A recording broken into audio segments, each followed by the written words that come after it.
அன்புக்குரிய சகோதரர்களே, இன்னும் ஒரு பக்கம் அல்லாஹுவின் தூதர் இந்த உலகத்தில் பிறந்தார்கள் என்கிற பொழுது அவர்கள் ஒரு நபியாக பிறக்கவில்லை. அவர்கள் ஒரு சாதாரண மனிதனாகத்தான் இந்த பூமியில் பிறந்தார்கள். அதனால் தான் வரலாற்றில் அவர்கள் பிறந்த திகதி எப்போது என்பதில் பல கருத்துக்கள் இருக்கின்றன. ரபியுல் அவ்வல் 12 பிறந்தார்களா, 9 பிறந்தார்களா, ரமலானில் பிறந்தார்களா, அல்லது வேறு ஒரு தினத்தில் பிறந்தார்களா என்று பல சர்ச்சைக்குரிய கருத்து வேறுபாடுகள் வரலாற்று ஆசிரியர்களிடத்தில் இருக்கின்றன. ஆனால் அவர்கள் மரணிக்கிற பொழுது ஒரு நபியாக மரணித்தார்கள், மரணிக்கிற பொழுது ஒரு இறை தூதராக மரணித்தார்கள். அதனால் தான் அவர்கள் மரணித்த திகதி ஆதாரபூர்வமாக ரபியுல் அவ்வல் 12 என்று பதிவு செய்யப்பட்டிருக்கிறது. அன்புக்குரியவர்களே, இப்பொழுது சொல்லுங்கள், நீங்கள் ரபியுல் அவ்வல் 12 ஒரு மகிழ்ச்சிகரமான நாளாக, ஒரு சந்தோஷமான நாளாக, ஒரு விழா தினமாக அனுஷ்டிக்கிறீர்களே, மதீனாவை கொஞ்சம் வந்து பாருங்கள், வரலாற்றின் பக்கங்களை புரட்டுங்கள்.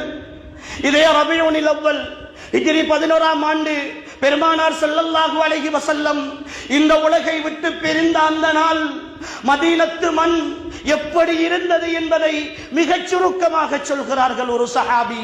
அல்லாஹ்வின் தூதர் மதீனாவுக்கு வந்த பொழுது மதீனாவினுடைய கற்களும் மரங்களும் மதீனாவினுடைய ஒவ்வொரு பொருட்களும் ஒளி பெற்று இலங்கின. என்று நபி அவர்கள் இந்த மதீனாவை விட்டு விடை பெற்றார்களோ அன்றே இந்த மதீனா இருளில் மூழ்கி போனது. அல்லாஹ்வின் தூதர் என்ற அந்த அற்புத ஒளி விளக்கு அணைந்ததோடு இந்த மதீனாவின் ஒட்டுமொத்த சந்தோஷங்களும் இல்லாமல் போய்விட்டன என்று சொல்கிறார்கள். அன்புக்குரியவர்களே, அல்லாஹ்வின் தூதர் மரணித்த அந்த நாள், இந்த உலகத்தில் அல்லாஹ்வின் தூதரை நேசிக்கிற ஒரு முஃமினால் ஜீரணிக்க முடியாத நாள். அல்லாஹ்வின் தூதர் என்ற உயர்ந்த ஒரு பொக்கிஷம் இந்த பூமியில் இருந்து மறைந்த அந்த நாள், துடிதுடித்த வேதனையோடு, சக்கராத்தின் அவதியோடு அன்னை ஆயிஷாவின் மடி மீது சாய்ந்திருந்து இன்னலில் மௌத்தில சக்கராத், நிச்சயமாக இந்த மரணத்திற்கு வேதனை இருக்கிறது என்ற வாசகத்தோடு அஸ்ஸலா அஸ்ஸலா வமா மலக்கத் ஐமானுக்கும், தொழுகையை பேணிக் கொள்ளுங்கள், தொழுகையை பேணிக் கொள்ளுங்கள், உங்களுடைய அடிமை பெண்களுடைய விஷயத்தில் பக்குவமாக நடந்து கொள்ளுங்கள் என்று சொல்லி கடைசி வசியத்தை செய்துவிட்டு ஆயிஷாவின் மடிக்கணக்க ரலியல்லாஹு அன்ஹா தன்னுடைய வலது கையை வானத்தை நோக்கி உயர்த்தி இலர் ரபீக்கில் அலா, இலர் ரபீக்கில் அலா, என்னுடைய உயர்ந்த நண்பனிடத்தில் நான் போகிறேன் என்ற அந்த வார்த்தையோடு இந்த ரபியுல் அவ்வல் 12 என் உயிரில் மேலான தலைவரின் உயிர் பிரிந்த அந்த நாளை விழாவாக சந்தோஷமாக அனுஷ்டிப்பதற்கு உங்களுக்கு எப்படி மனது வந்தது? எப்படி உங்களுக்கு அந்த உணர்வு வந்தது?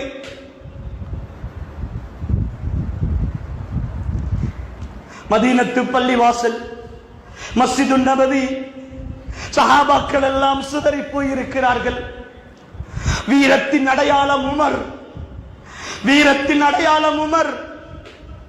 அவர் வருகிற பாதையில் ஷைத்தானே வரமாட்டான், அவருடைய நாவில் அல்லாஹ் பேசுகிறான் என்று அல்லாஹ்வின் தூதர் புகழ் மாலை சூடிய உமர் அல்லாஹ்வின் தூதரை, யா ரசூலல்லாஹ், என்னுடைய உயிரை விட மேலாக உங்களை நேசிக்கிறேன் என்று அல்லாஹ்வின் தூதருக்கு முன்னால் சொல்லி, உமரே, இப்பொழுதுதான் நீங்கள் பரிபூரணமான ஈமானோடு இருக்கிறீர்கள் என்ற அந்த நற்சான்றிதழை பெற்ற மனிதர் உமர் கையிலே வாளோடு நிற்கிறார்.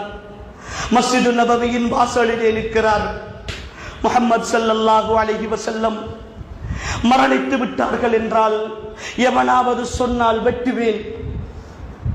அவர்கள் மௌத்தாகவில்லை. அன்பினுடைய வெளிப்பாடு. அந்த சமுதாயம் ஒவ்வொரு நாளும் அதிகாலை மஸ்ஜிது நபவிக்கு சாறை சாறையாக ஆண்களும் பெண்களும் குழந்தைகளும் வருவார்கள். தஹஜ்ஜுடைய நேரம் அல்லாஹ்வின் தூதருடைய முகத்தை பார்த்தால் தான் அன்றைய நாள் அவர்களுக்கு விடியும்.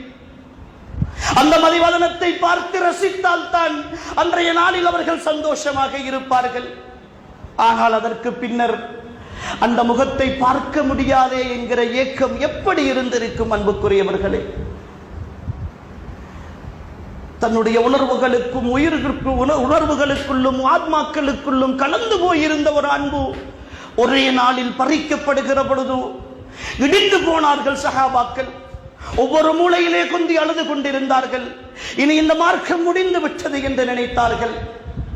அபூபக்கர் சித்தீக் அல்லாஹ்வின் தூதரோடு ஹிஜ்ரத் வருகிற வேளை அல்லாஹ்வின் தூதர் ஸல்லல்லாஹு அலைஹி வஸல்லம் மதீனத்து மண்ணை நோக்கி பாலைவன வழியிலே நடந்து வருகிற பொழுது அபூபக்கர் கொஞ்ச நேரம் முன்னே செல்வார், கொஞ்ச நேரம் வலது பக்கம் வருவார், கொஞ்ச நேரம் இடது பக்கம் வருவார், கொஞ்ச நேரம் பின்னால் வருவார். அபூபக்கரே, ஏன் இப்படி மாறி மாறி வருகிறீர்கள்? ஒரே பக்கத்தில் வரலாம் தானே? யா ரசூலல்லாஹ், நீங்கள் எந்த பக்கம் இருந்து எதிரிகளால் குறிவைக்கப்படுவீர்கள் என்று தெரியாது. நீங்கள் எந்த பக்கம் இருந்து குறிவைக்கப்பட்டாலும் அந்த குறியை தாங்கிக் கொள்கிற முதலாளாக நான் இருக்க வேண்டும். நான் இந்த பூமியை விட்டு சென்றாலும் நீங்கள் இந்த மண்ணில் வாழ வேண்டும் என்று அபூபக்கரை கண்ணிமைக்கு அல்லாஹ்வின் தூதரை கண்ணிமைக்குள் வைத்து காத்தவர் அபூபக்கர் சித்தீக் ரலியல்லாஹு அன்ஹு. அல்லாஹ்வின் தூதருடைய பிரிவு துயரை எப்படி அவரால் தாங்கிக் கொள்ள முடியும்? வருகிறார்கள், வெளியூர் பயணம் போனவர்கள் வருகிறார்கள், வேகமாக வருகிறார்கள். உமருடைய காட்சியை பார்க்கிறார்கள், சஹாபாக்களுடைய நிலைகள் எல்லாம் பார்க்கிறார்கள். எதுவும் பேச முடியவில்லை. அல்லாஹ்வின் தூதரை பற்றி உள்ளே செல்கிறார்கள். தன்னுடைய மகளாரின் வீட்டுக்குள்ளே போகிறார்கள், ஆயிஷாவுடைய வீட்டுக்கு. அல்லாஹ்வின் தூதர் படுக்க வைக்கப்பட்டு போர்த்தி வைக்கப்பட்டிருக்கிறார்கள். அல்லாஹ்வின் தூதருடைய போர்வையை உயர்த்துகிறார்கள். அதுவரைக்கும் இந்த மண்ணில் ஒளிந்து கொண்டிருந்த பௌர்ணமி இப்பொழுது ஒரு கட்டிலில் வருத்தப்பட்டிருக்கிறது. எல்லாமே முடிந்து போன நிலை. அபூபக்கருடைய உள்ளமும் உடைந்து போகிறது. அல்லாஹ்வின் தூதரின் நெற்றியிலே முத்தமிடுகிறார்கள். வேறு வழி இல்லை. அல்லாஹ்வினுடைய தலாவை ஏற்றுக்கொள்ள வேண்டும்.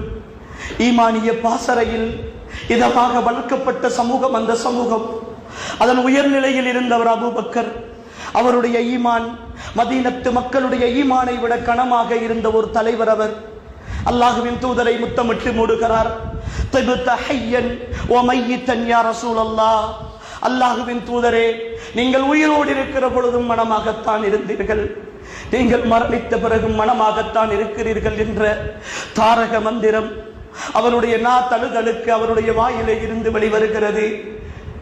அல்லாஹ்வின் தூதரை அமைதியாக மூடிவிட்டு வெளியிலே வருகிறார் அபூபக்கர். மிம்பரிலே ஏறுகிறார். சஹாபாக்களுக்கெல்லாம் ஆச்சரியம். அல்லாஹ்வின் தூதரின் மிம்பரிலே தைரியமாக அபூபக்கர் ஏறுகிறாரே. எல்லா சஹாபாக்களும் அந்த மிம்பரை நோக்கி செல்கிற பொழுது அல்லாஹ்வின் தூதருடைய மரணத்தை பிரகடனம் செய்கிறார்கள். மன் கான யஅபுது முஹம்மதா ஃபஇன்ன முஹம்மதன் கத் மாத் வ மன் கான யஅபுதுல்லாஹ ஃபஹுவ ஹய்யுன் லா யமூத்.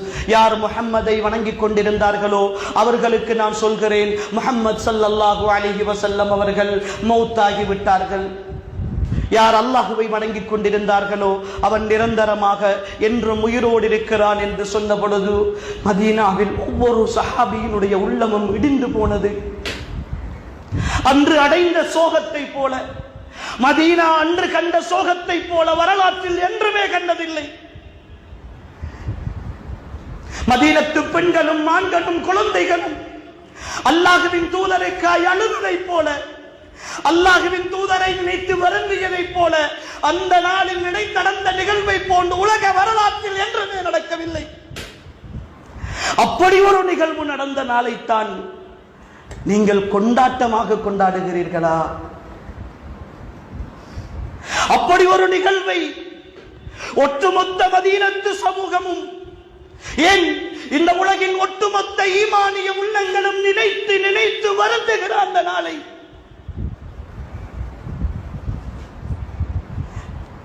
அந்த மரணத்தின் செய்தி கேள்விப்பட்டதற்கு பிறகும், அது ரபியுல் அவ்வல் 12 தான் நடந்தது என்றதற்கு பிறகும் என்ன தைரியத்தோடு என்ன மனசாட்சியோடு நீங்கள் கொண்டாடுகிறீர்கள்?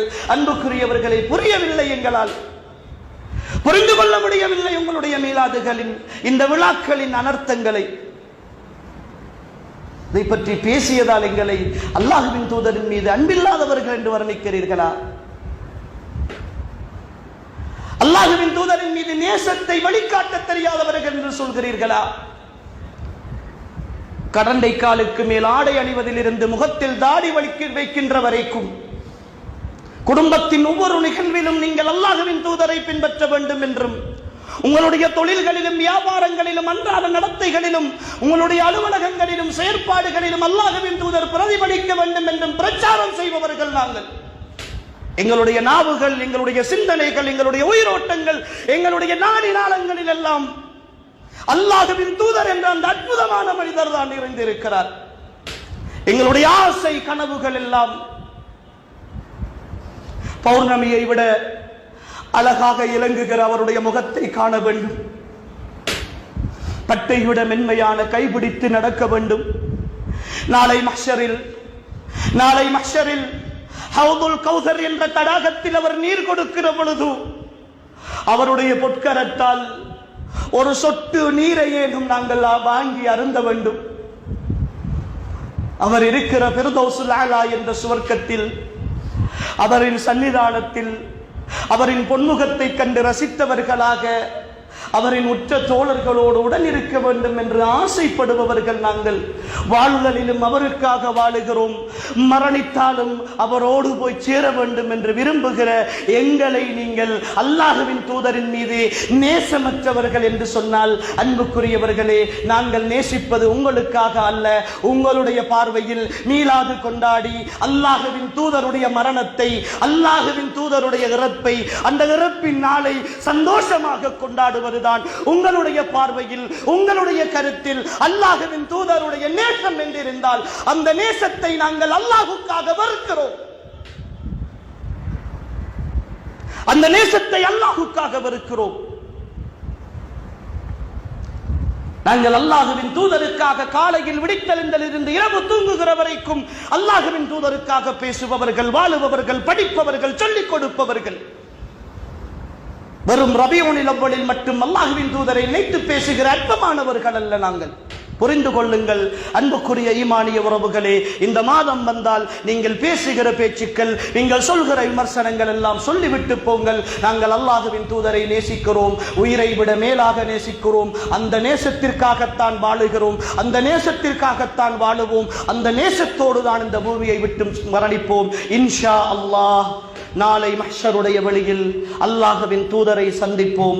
அல்லாஹ்வின் தூதருடைய சன்னிதானத்தில் ஜன்னத்துல் ஃபிர்தௌஸுல் அலா என்ற உயர்ந்த சுவர்க்கத்தில் ஒன்றாக இருப்போம். எல்லாம் வல்ல அல்லாஹு தஆலா எனக்கும் உங்களுக்கும் அந்த பாக்கியத்தை நசீபாக்குவானாக. வாழும் காலமெல்லாம் அல்லாஹுக்கும் அவனுடைய தூதருக்கும் கட்டுப்பட்டு வாழ்ந்த உத்தமர்களாக வாழ்ந்து இந்த பூமியை விட்டு மரணிக்கின்ற பொழுதும் உண்மையான முஃமின்களாக, முத்தகீன்களாக, சாலிஹீன்களாக, சித்தீகீன்களாக, ஷுஹதாக்களாக வாழ்ந்து மரணிக்கிற வாய்ப்பையும் பாக்கியத்தையும் அல்லாஹ் எனக்கும் உங்களுக்கும் நசீபாக்குவானாக. ஹாதா மா இந்தி வல் இல்மு இந்தல்லாஹ் வ ஆகிரு தஅவானா அல்ஹம்துலில்லாஹி ரப்பில் ஆலமீன்.